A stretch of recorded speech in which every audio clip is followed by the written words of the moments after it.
Hapa tulipo ni kwenye makao makuu ya North Kivu Field hapa Chala mjini Butembo.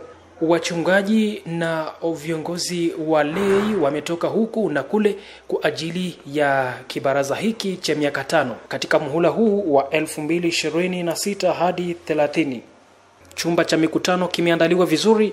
Hapo mbele kuna bango ambalo maandishi yanasema North Kivu Field intégré pour la mission. Kwa upande wa kushoto kumeandikwa ancré dans la Bible et concentré sur la mission.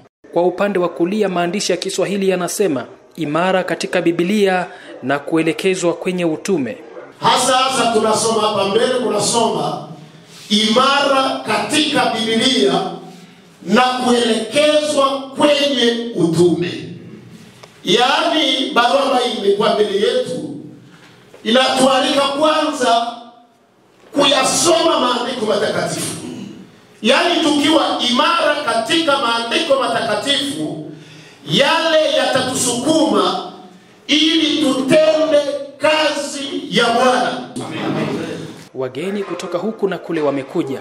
Wengine wanasema ni mara ya kwanza kufika hapa kwenye ofisi na wengine sio mara ya kwanza.